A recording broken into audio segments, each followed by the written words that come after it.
اور ایک حدیث بڑی چونکا دینے والی ہے، نبی کریم صلی اللہ علیہ وسلم نے ارشاد فرمایا ان امتی لن تخزا ما اقاموا شہر رمضان، میری امت کبھی رسوا نہیں ہوگی جب تک رمضان المبارک کا احترام کرتی رہے گی، رمضان المبارک کو اپنے اعمال خیر سے زندہ رکھے گی، کبھی رسوا نہیں ہوگی۔ قیل یا رسول اللہ وما خزیہم فی شہر رمضان، صحابہ نے پوچھا اے اللہ کے رسول تو رسوا کب ہوگی؟ آپ نے فرمایا انتہاک المحارم فی من زنا فیہ او شرب فیہ مسکرا، اس وقت رسوا ہوگی، اللہ کی نظر سے گرے گی جب رمضان المبارک کے مبارک مہینے میں یہ اللہ کی حرمتوں کو پامال کرے گی، جھوٹ بولے گی، غیبت کرے گی اور لگائی بجھائی کرے گی اور ناپ تول میں کمی کرے گی، گراں فروشی کرے گی، اس مہینے کے تقدس کو پامال کرے گی۔ پھر آپ نے فرمایا غور سے سنو،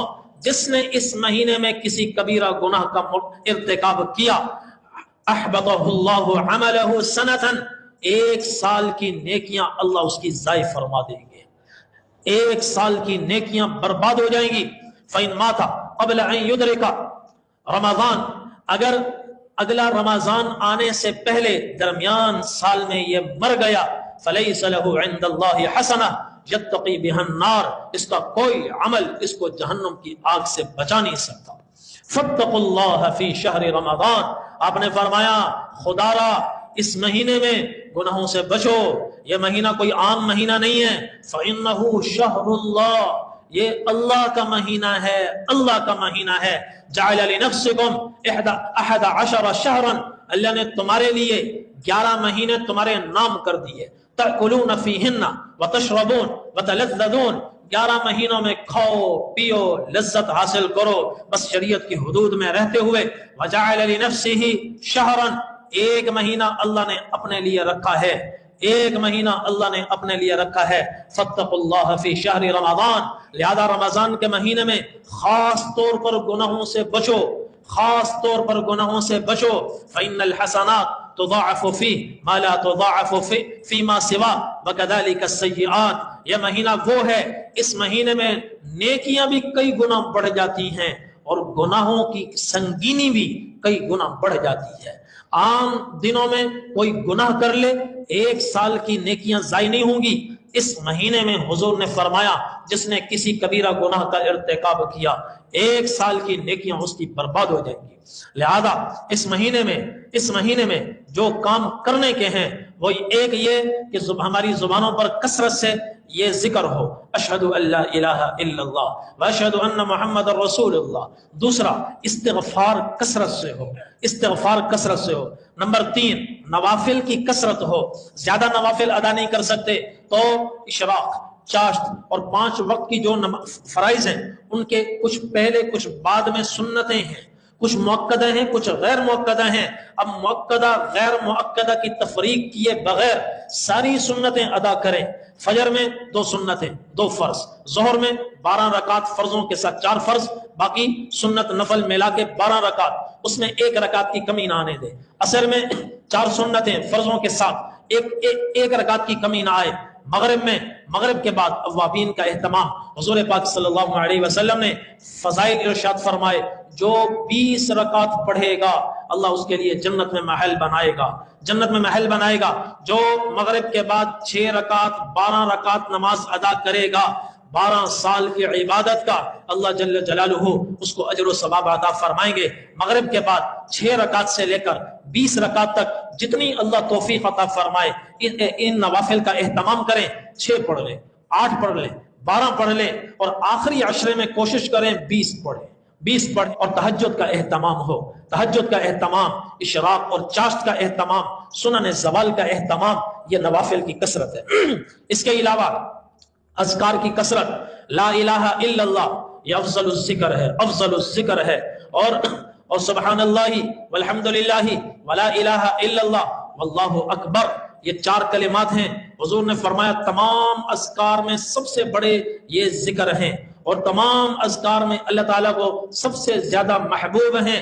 تو سبحان اللہ والحمد للہ ولا الہ الا اللہ واللہ اکبر، اس کی ایک تسبیح صبح کر لیں، چلتے پھرتے کر لیں، اور ایک تسبیح شام کو کر لے. لا الہ الا اللہ کم از کم 300 دفعہ کرے.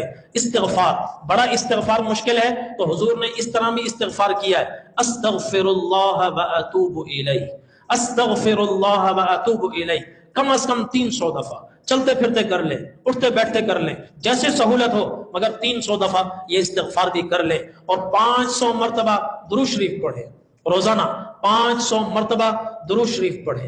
اور بڑا درود ابراہیمی اگر مشکل ہے تو صلی اللہ علی النبی الامش یہ پڑھ لے، یا صلی اللہ علیہ وآلہ وسلم، صلی اللہ علیہ وآلہ وسلم. اور کم از کم قرآن کریم کی تلاوت میں ایک پارہ ضرور پڑھیں، ایک پارہ.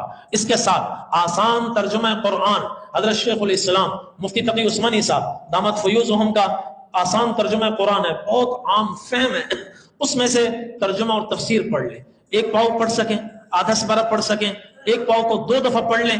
تو اس طریقے سے پڑھنا شروع کریں تاکہ اللہ کے کلام کے ساتھ ہماری مناسبت ہو، ہم جانیں پہچانیں اللہ ہم سے کیا بات فرما رہے ہیں، کیا ارشاد فرما رہے ہیں. یہ اعمال کریں گے انشاءاللہ رمضان المبارک ہمارا قیمتی بن جائے گا.